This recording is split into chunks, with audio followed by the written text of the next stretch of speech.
So, how did I make my book trailer for Into the Void? Well, I'll tell you what I didn't do. I did not use AI to make it. And that was a little bit of a challenge to produce all the graphics myself. It's actually really fun, though. Um, when I did the trailer for the Center for Galactic Anomalies, I used AI just to make like a couple quick images of an alien. And it's because I didn't have the 40 hours to do it myself and make it look semi realistic. But AI has become an extremely controversial topic in creative spaces. And if I'm being 100% honest, I don't really know how I feel about it yet on a personal level. I just know there are a lot of media sites nowadays where you can't post something if it has AI generated content, or if you declare that it has AI generated content, it's probably not going to perform as well as something else. And I really do value honesty. So, yeah, I will take you behind the scenes just to show you exactly what I was doing in order to make this AI free. Now, I did use stock images from Pexels, and a couple different sites for some royalty-free sound effects and music.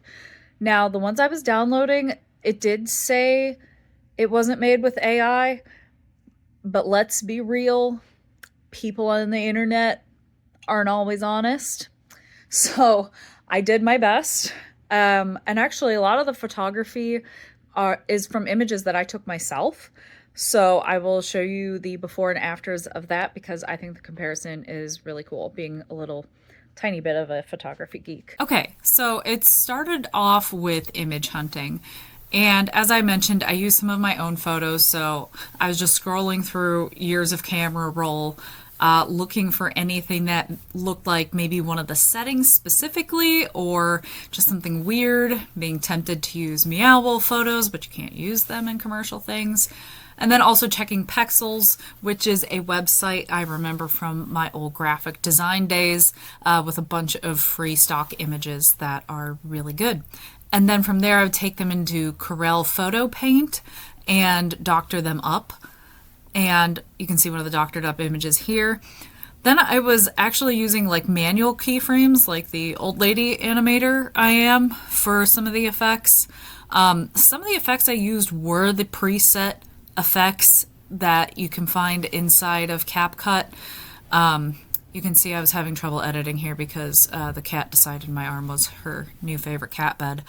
But it's hard to say if the effects are technically AI or not because programs like Adobe have had effects forever. So I still think of it as kind of a manual process. Like I didn't ask a bot to do it for me. And then this was my manual sound editing with the like royalty-free sound effects I found online.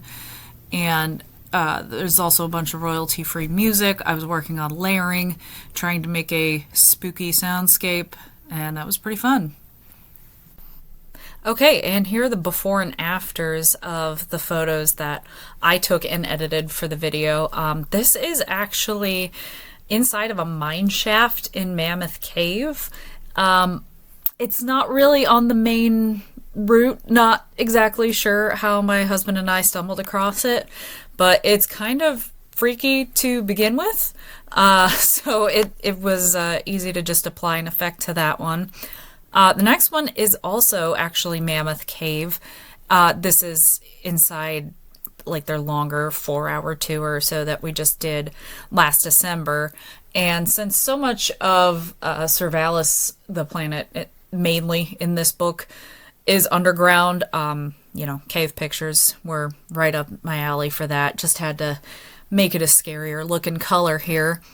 The next one, this is probably my most like liminal space looking photo that I've ever taken. And I don't exactly remember where this is. I know it is a hotel. I don't remember if it's in Georgia or North Carolina, one of the two, but it just kind of looked like a little indoor city from the inside. And I got a shot when it was kind of empty because there weren't a whole lot of people there through the week. So put some spooky colors over top of that and chef's kiss, just perfect.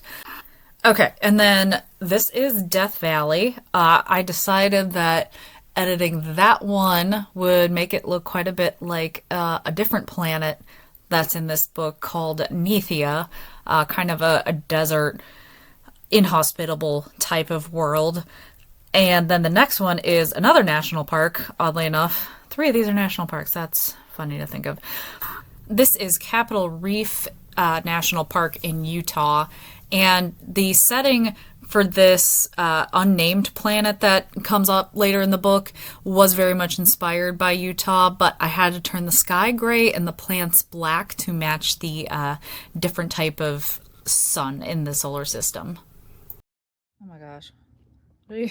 Oh, stop. This laptop costs more than you. Get off. Get off.